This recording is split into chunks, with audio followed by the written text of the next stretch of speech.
Marcellas Reynolds, darling. I love it. Okay, are you guys ready? I hope so. I didn't grab his printout. I printed out stuff. No, I think we'll be. We'll be okay. You know me. I usually have like shit ton I of know. notes in front of Megan me. always has notes, but you know what? Marcellus will tell us what he wants to He people to will know. tell us. Okay.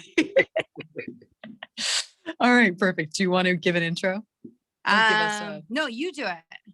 Because All we're just in the right. middle of the episode. So Oh, perfect. Oh, right. Because we're going to put this in there. Okay, so we'll edit it in. All right. Well, hello and welcome. Thanks for joining us today. You guys, we've got an amazing guest. We have my personal friend and neighbor, and also we have the exceptional man that is a celebrity fashion stylist. He wants us to know sometime celebrity fashion stylist, casting producer, and author, Marcellas Reynolds. Thanks so much for being here today. Thank you for having me, neighbor friend. Hi. So excited. Yay. So I always laugh because Marcellas has some amazing things happening and he's always just right next door. And I'm like, I wonder what Marcellas is doing right now with all of his clothes, as you can see. Right. found them. It's just, It makes a great backdrop. Too bad it's pretty good. after the pandemic, I can't fit any of them now. So, wallpaper. I'm sure that's an exaggeration, but I think we're all kind of in that boat too. Are they color coordinated? Is there color? Yeah. Is there a system you have to organize them? It goes suits and blazers. Suits are on, no, blazers are on one end, suits are on the other end, and then it goes inward towards color, right? Gotcha. And so it starts with like the lighter colors and then it gets like a little bit darker again, if you see like where it is. So these are all my like black and gray shirts, then my black blazers, my dark suits, and then it gets lighter. And then the black and gray shirts are always like kind of the separation between the suits and the blazers. Ooh, smart. And also easy to find. It's like pragmatic. You can find things. Listen, oh my gosh. Leaving this house and getting dressed when I used to leave this house and I used to get dressed. I was going to say, I haven't seen you outside anytime. I'm just kidding. My organization back home in my Colorado town would be once in a while I would make a rainbow in my closet and I would sing the song to make sure I knew like red, it's color of an apple, orange, and I'd have to do it over and over again. And that was the extent of my that was the extent of the color cord. Okay, I guess we come to your house. I mean, I don't want to say it's a competition, but I think you win. Of course the gay guy wins in that area. Of course. Yeah, we didn't stand a chance. I didn't stand a chance. No. So I come from a kind of, I would say, a cow town, and I recently moved to LA, and I'm meeting a lot of people, thanks to Allie here too. I have never talked to anybody ever in the fashion industry. So this is a huge deal for me. Goodness, girl. I know. Okay, well, Ever. I'm so excited. Like I'm freaking out. Like I used to watch, America's Next Top Model, like constantly at home, be like, oh, that world is so far away from me. But maybe it's not. I mean, he's right there. So close to it right now. He's right there. You're at 3 degrees of Kevin Bacon type situation. Yes, I've got some crazy Tyra Banks stories, but I'm gonna try to be nice this episode. I'm gonna demystify. I'm gonna try to demystify fashion for you, but there's also that myth that everyone in fashion is like kind of cold and bitchy, and I'm not cold or bitchy. So I'm not going to be like, it's not going to be like The Devil Wears Prada, where I'm like, trying to explain the difference between blues and sweater. No, that's not my life. All right. Amazing though. I wouldn't mind if it was either way. I'd just sit back with my wide eyes and be like, oh my God. I'm excited for the mean fashion person, and I'm not. That's okay. The devil does not wear Prada today. But Marcellas is fabulous though, just not as mean. So I think that works. Which is the best. Yeah. That's probably the best. I couldn't handle them. I would cry. I would cry. Well, Allison has actually seen me in my element. I've actually styled her for yes. So for a job. That's my neighbor that's like walked past my door, a million times. She's also been on set with me, so she knows what I'm like when I'm like in my element. So Oh yeah, and it's a wonder to behold. So organized, and not all stylists. I can tell you from my experience that spans a few years now. Not all stylists are that organized, and you know exactly what you want and what you have, and everything's totally like right in line. Yeah, I only wish that we had. I remember you put a fabulous sequin something on me, and it was like Shania Twain or something. This was for a United ad that we did like a couple years ago, I think. And I don't think we couldn't see it too much because I was sitting down in these stupid plane seats. wearing these like beautiful clothes, like outfits, and I'd have them like planned out to like the last. This is the ring you're going to wear. This is the cuff in the pants. This is how I'm gonna roll the jeans. And then I need you at my wedding. All styled out perfect. And then you lose the whole outfit. And it's like, no, we're gonna do a side profile shot. You're gonna see half of her shoulder and half of the sweater she's wearing. That's the way it works sometimes. But. So you grew up in Chicago, from what I understand? Born and raised on the south side of Chicago. Yes. Are you missing the cold weather? I am not missing the cold weather, and I'm not missing that amount of snow, but every now and then, if I don't get home during the winter, I do sort of miss it, because when you grow up, it's sort of in your blood, and I miss the outfits. It's like yeah. There's theater to that, like your coat, your scarf, your gloves, your hat, what shoe are you going to wear? Are you going to wear like a boot, like that kind of thing. And we just don't get that here in LA. And then when people wear Uggs here in LA and it's like 80 degrees, they just look stupid. So it's like, How much snow did you trudge through to get from Santa Monica to Venice? Ugg on the Uggs. I just moved here, obviously from Colorado, so I am not missing the cold weather yet, but I feel you. I wish you would have been my cheerleader though, when I was going to work at like 5 a.m. in the snow and been like, it's theatrical. You're going to look great. Wear your gloves. Put that hat on. Yeah. I needed you that. You have to hold the glove like this. Yeah. And don't put your coat, wear it as a cape. Like a whole thing. Well, although now, right? I mean, I'm laughing. And the one good thing about mask wearing is like, those days when it's freezing and in Chicago and it's like 2 degrees, like the mask would really help in the winter. Like covering your face up was always a great idea. And I wish I'd had that a couple years ago.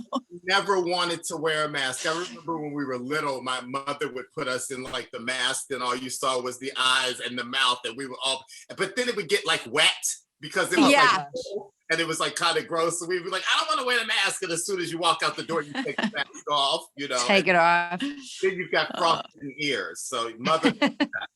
So funny. So you were discovered while working as a waiter, which I always respect people who have been in the restaurant industry for at least a little bit of time. What happened that day? I think that you should work in public service in some way. I think you should be a waiter. You should work in retail because it gives you a respect for people that do that, especially now in this climate where, people that work at like Ralph's and people that work at CVS and the bus driver, those people are heroes that go to work every day and do that. But I was working my way through college. I was an English major and a theater minor. And I was working my way through college slowly. I mean, I was like taking like 3 credits a semester. I was just you were on the 5-year plan. I like that. No, 3 credits a lot of years. 7, right? Yeah. Because I was like, what was I going to do? I was going to be either an English teacher and make no money, or be an out of work actor and make no money. So it was like, okay, I'm making more money as a waiter than I was in my career. So yeah, I was working at a really popular restaurant, and the thing with the restaurant was you could make like $300 to $500 a night, right? But in order to get the nights, you had to work at least one lunch shift, right? Mm-hmm. And I would always bitch about the lunch shift because I wouldn't want to get up that early. And then the lunch shift make like the lunch shift. Just to clarify. you would make like $100. So I would be like, no money in this, and I have to get up by like what 10 to get there at 11:30. So I would always be busy. Get up before noon. What? Literally. Blasphemy. But we had to do it. We had to work one shift. So I'm working my penance lunch shift, and I walk up to my first table, and it happens to be 3 women. And I don't know if you know this, as waiters always think, well, if it's a table of women, they're not gonna tip well. They're going to want everything on the side, and you're gonna have to pay all this attention to them. Which no, I didn't know that was a thing. It was totally a thing. I had no idea. I tip well, for the record. We both tip well. So we're good tippers. I don't believe that anymore, but that was the conventional wisdom back then. So I walk up to this table of 3 women. I like saunter up to the table, and I'm like, "Hi, I'm your waiter, Marcellas. Today's specials are blah blah blah." And then one of the women looks up at me, and she's like, "Oh my God, you're attractive." No, she said, "You're really pretty." She was like, "You're really pretty. You should be a model." And I was like, "Girl, have the salmon." Like, I thought she was hitting on me. That's amazing. She was like, "No, really." And then the other woman was like, "No, really. This is so-and-so, and she owns Aria Models." And I was like, and I knew who Aria Models was because I had friends that were models. And I was like, "Oh, wow, really?" And she was like, "Yeah." And then the third woman was like, "And I own Centro in St. Louis." So literally they all give me their cards. They do have the salmon. That was see, aren't you glad he got up before noon? That was a productive shift. Totally changed my life. It totally derailed me in the most wonderful ways because I dropped out of school completely, and I shot. Cheers to that. No, I'm just kidding. I shot like it was, long story short, it was coming. Because I had been working with photographers before that would come in the restaurant and they would be like, "Oh, I want to shoot you for Mademoiselle," or "Oh, I want to shoot you for Chicago Social." So I had film when they saw me. And so I just took that film in, and then I did like one more test, and then the card went out. And then a week to the day the card went out, I got my first booking. And then the next week I had like 3 full days, and it just snowballed from there. And I was like, fuck waiting tables and fuck work. Amazing. $500 a day, I'm out. Like, let's go. Oh, I love it. That's so cool. It's funny how life does. It can, throw you some curveballs and things can change. Even when you think that you don't want to do something like taking a lunch shift, it can lead to some amazing things in your life. Your life has been like these happy circumstances that just sort of happened out of the blue. And my mother used to say, "You were born under the good moon." You know what I mean? And my sisters have like degrees and real jobs. And then I'd come in and I'd be like, "I just booked Ralph Lauren. I'm getting $10,000 for the day." And they would be like, "What the fuck?" It'd be like, that's amazing. That's hilarious. That's so good. Speaking of little opportunities, I don't know if this is anything. I was reading some of like the first kind of like, I don't know, work that you did or companies you worked for. And I noticed Anheuser-Busch was in there. First of all, I'm a beer fan. So I'm a liquor fan or any kind of fan that involves booze. So I was like, what in the world could fashion and Anheuser-Busch have in common? Okay, so I'll tell you, my life intersected in that way in a couple of ways. So you have to be at least 25 to do alcohol in a market like Chicago. And so my agents were like chomping at the bit for me to get to 25 when I started to be able to sell alcohol. And so I was like, I don't want to be 25. I want to stay 23, 24 forever. So when I finally hit 25, they finally called me and they're like, "Great, we're going to submit you for all these alcohol ads." And I was like, kind of like, "I don't want to do alcohol. I'm old. Like, this is over." Wow, it's like renting a car. It's like you have to hit a certain age to do that. So I finally get my first alcohol ad. And it's for like Schlitz malt liquor. It's not even like a good brand. It's like oh my God, that's amazing. But my agents are like, "But you don't understand. It's probably paid billboards, and It's a it's good gig though. Yeah. and you're gonna make and you're gonna make blah blah blah. And when they did it, and when they re-sign it, you'll get extra money and da da da da da. Meanwhile, I'm like, I go to set and I'm like, it's fucking Schlitz. Excuse my language. But I'm like, it's Schlitz malt liquor. And so it's literally exactly what you think an ad for Schlitz malt liquor would be. Oh no. It was like a color block jacket, so I looked like a video hall, and I had on like crazy sunglasses, and they're like, now sell it with attitude, and I'm like, That's incredible. billboards, and they're like all over the place. So my friends take, I'm supposed to be this like posh boy, and my friends are always constantly like They're dying. They love it. on the billboard or an ad in a magazine in like Ebony or Essence or something, like some black, because it's targeted advertising. And I would be like, oh my God, I just want to go to Paris. Like, but I will. Oh, that's amazing. I made a ton of money off of that ad. So while I bet you did. expecting it, it was like one of the biggest jobs I ever shot, because it was like that big sort of thing that it was like. And my mother actually drove out to like Indiana and took a picture with the billboard, except she couldn't get it right. So like it was like part of you. And half of me is out. So it's literally like the top of the 3-button jacket that's down to my knees, and then my mother. That's amazing. Oh my gosh. I'm holding back laughter, just so you know, because when we talk, it cuts you out. Oh yeah, So I saw that. I'm like trying not to crack up right now. I'm like way back. So I think that's hilarious. I have another question. This is a total amateur, weird fashion question. I always wonder when people are posing or when people are doing these ads, what in the hell is going through your head? Like, I wish I could pop up pictures of you right now, and I just want you to tell me what you think is going through your head at that moment. So I was actually kind of this kind of funny thing, because when I came into the business, it was like 1995, and it was like kind of the end of like the traditional like 6'2" buffed out Marlboro man, like handsome guy. And it was like kind of like interesting looking people, and it was kind of shaved heads, and it was kind of more boy next door, like more like sort of real.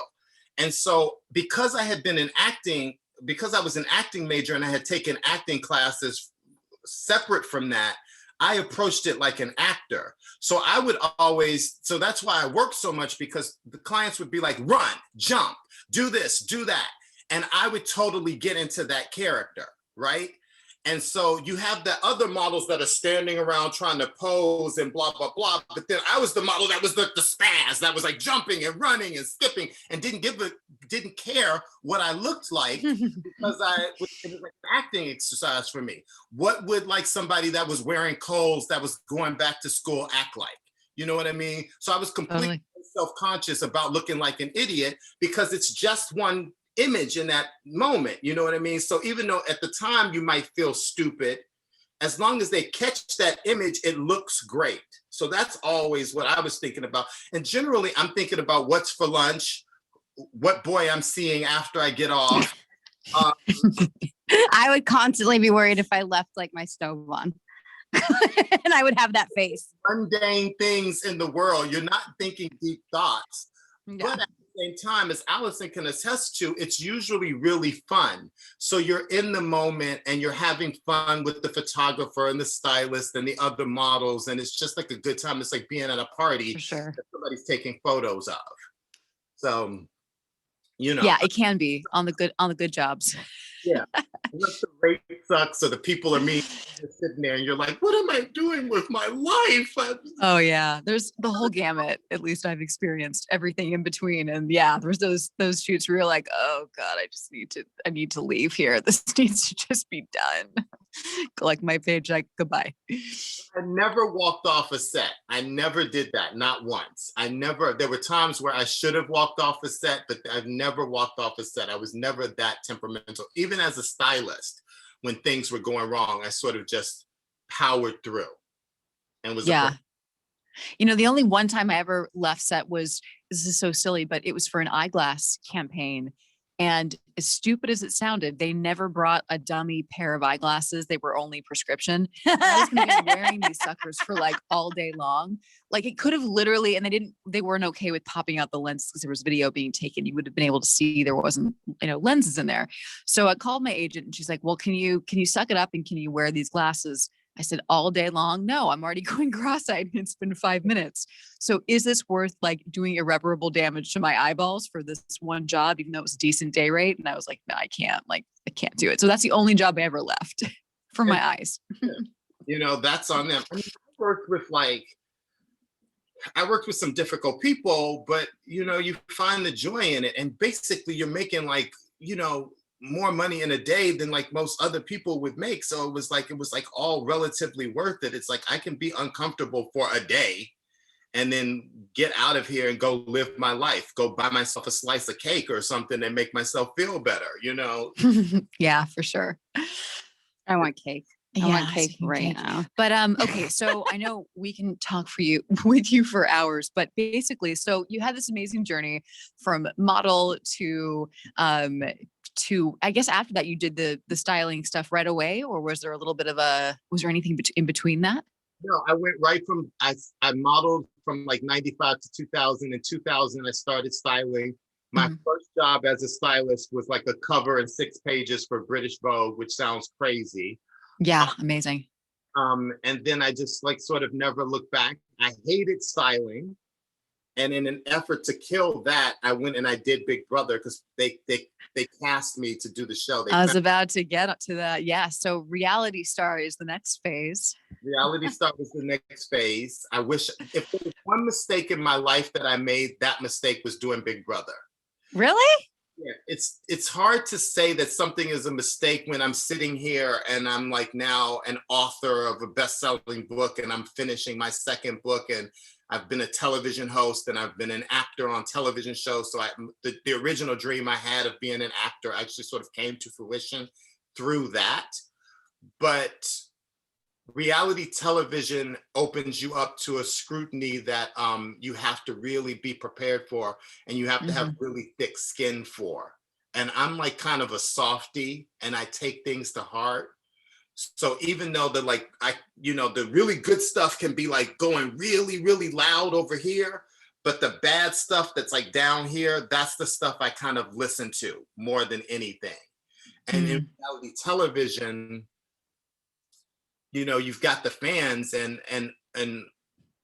overwhelmingly there's a mocking that goes along with being, a reality star. It's like, well, the person sitting at home is like, no matter how messed up my life is, at least I'm not this idiot that's like on a reality show. What I mean? So I really sort of, when I look back, I think, oh God, that was a mistake. That was off brand for me to be very 2021. That was off brand for me. Yeah. Things, Yeah, but as you said before, though, you never really know, one thing leads to another, and we never really know how when we step through that one door, what other doors open. So maybe that was all part of your path that you were supposed to take. But that being said, I totally get that. But so then I remember when you were actually writing your first book and it was so exciting and you were super stoked on it. It was amazing just running into you in the hallway and you're like, I'm writing a book. And I just loved seeing that joy personified.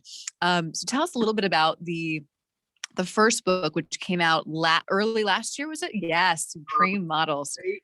Yes, it's Supreme Models. It came out late 2019, but it really didn't hit its stride until 2020 because 2019 was for gift season. So it was like really big for Christmas. And then it really sort of caught on. It did really well for Christmas, but it had this like weird second and third life. Like it really caught on with the press after Christmas because it was kind of like, oh, wait, it's not just a pretty book. It's not just a good gift book. It's like, it's a really pretty book and it's deep. I think people actually went back and read it. And then when Black Lives Matter happened and the pandemic happened, it took on this whole other life. Yeah, 100%. very early in the pandemic, my publisher called me and she was like, "You just sold 1,000 copies of the book in one day." And I was That's like, amazing. "What?" Wow. And it was because people were kind of trapped at home because of the pandemic, but also George Floyd, Breonna Taylor, all this horrible stuff had happened. And I think that people of all races were sort of trying to like figure out what the Black experience was. And they were really open to like learning more about the history of Black people and Black people in general. And so I think that people just went to Amazon and started buying Black books and really trying to learn something about the culture more than they knew. And I mean, it was like for like 3 weeks, my literary agent would be like, "You sold 500 copies today. You sold 250 today." It was just so crazy. And Wow. the press just kept going. It kept going and going and going and growing and growing and growing. And we weren't gonna start even talking about the second book until like 20 until like 2022. Like until for a 20 we're going to start talking about it in 2021 and we were going to launch it in 2022. But off the strength of the first book, when it just started selling like crazy and we had to do a reprint, then it was like, well, let's just rush out the second book. And so it's just like the second book comes out. I just got the date that the book comes out. Amazing. When does it come out? It comes out October 12th, 2021. Wow. That is so freaking cool. I love that. Oh, so exciting. That So 2021 hasn't been so bad for you. I It's mean, been bad for a lot, but I mean, it's at been least there's weird, yeah, probably. weird would be a better. it's been so, it's been so weird, but I think that you have to, as humans are resilient, right? We keep going, right? And we keep going until we don't go anymore, until we're like dead. There's always hope, there's always desire, there's always passion for something, right? No matter how like young or old you might be. And I think that those of us that are like really dealing with this kind of horrible time right now are the ones that were willing to pivot and the ones that were willing to just stay in the fight and keep going. You know, my stylist career kind of ended because who's shooting? And it was like, what am I going to do next? Well, bang, the door opened and my friends were like, "Oh, come work for us as a casting agent." And so I started casting, and the same energy that I put towards being a stylist and a human and happiness and being happy, I put towards being a casting agent. And so I got to cast Supermarket Sweep, the Leslie Jones show, and that was a blast.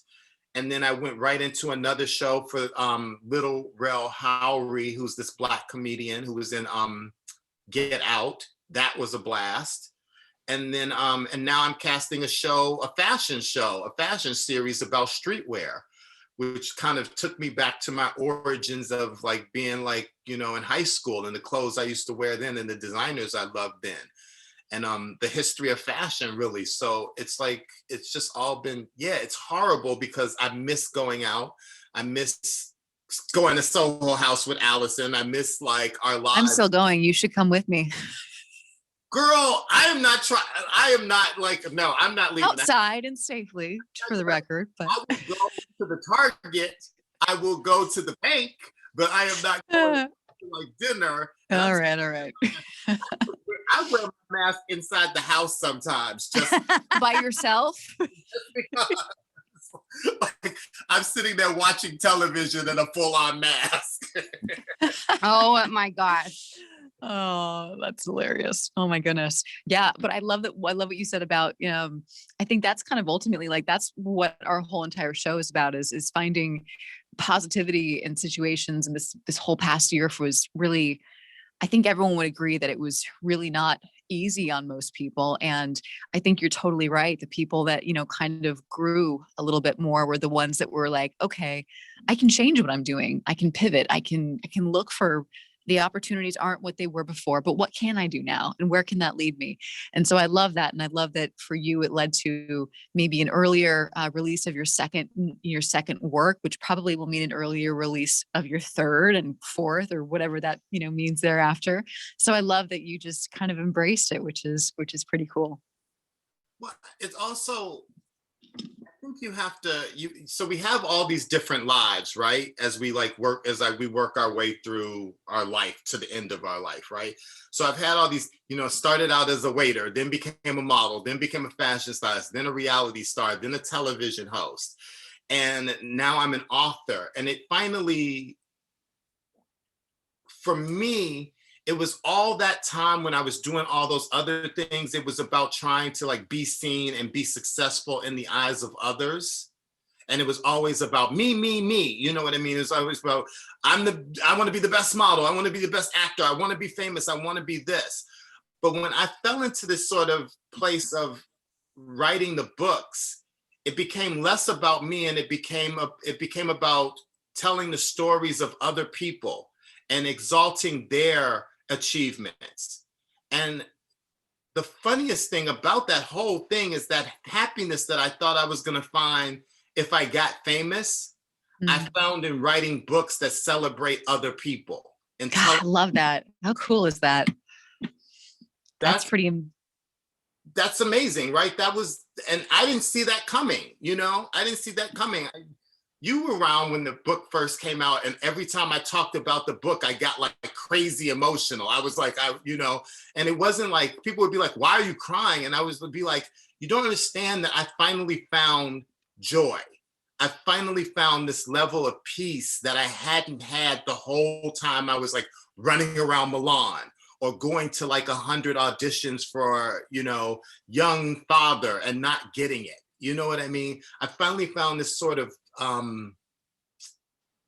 enlightenment that was bigger than like material, than materialism.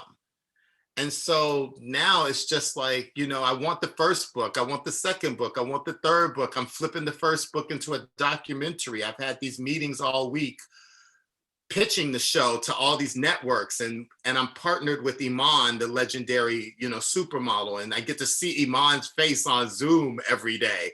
And so it's just like, there's like this weird sense of like joy that I found in telling other stories and not always having it be about my own story or working my own agenda. You know what I mean? So I don't know how long that's going to last. No, I think that's so beautifully said, by the way, just so eloquent. And I think, yeah, I mean, when you find joy, that's what it's all about, right? I think that's sort of where you can kind of tell, like, that's your sweet spot. You found what you're supposed to be doing when you feel that way, and when you feel peace and joy. And I think it's literally, without being, too cliche, but that's what life's about. That's it. You found it. That's part of the big secret. And I found it during a pandemic. I found 20 pounds overweight. I found it without a man. Because as Allison will tell you, I was always like between boyfriends, like who's next? And I'm going on a date with this guy, and da-da-da-da-da. And now you can't date, right? Now, like hypothetically, you can't date, Allison. But, no, I'm in a relationship, by the way. I know you can't date. During the pandemic, Allison.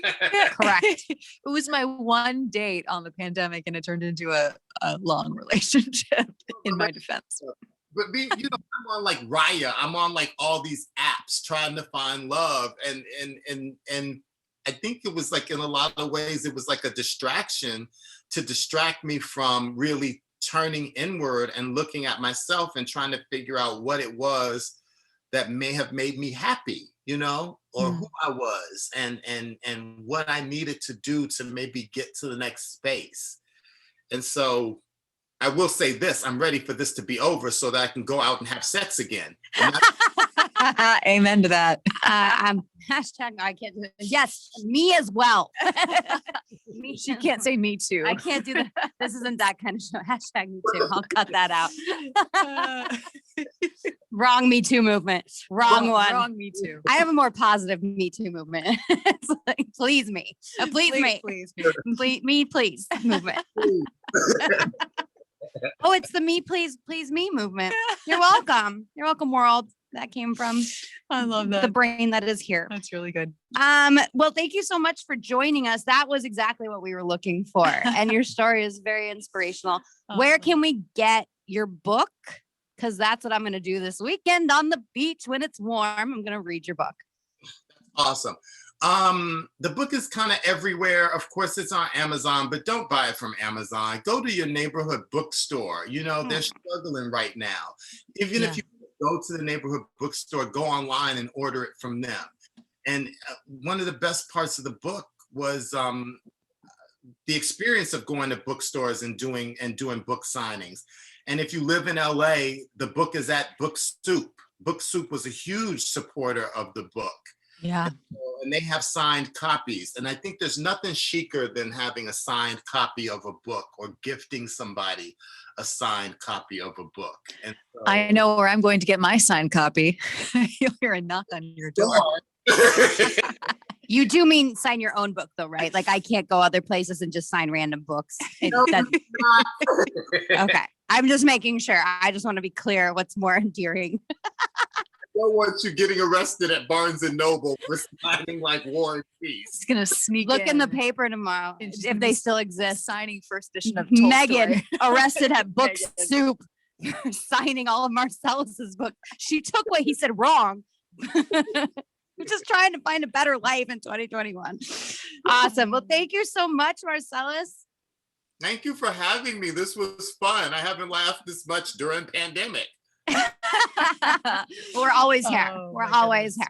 here. Thanks so much for joining us. We love you. You are a breath of fresh air. You are sunshine personified. Thank you for being here. You know I love you, neighbor friend. So nice to meet you, Mart. Bring me back. Shit. I'll come back with the second book. Yes, God. absolutely. Yeah. Oh maybe my you can come and God. join us in person. In person. Amazing. Done. Yay. Thank you. You can Marcella. join us in our crazy person padded room. My fashion poses. Did I do well? Oh yeah, no. Well, in person. Let's do it. Awesome. Bye.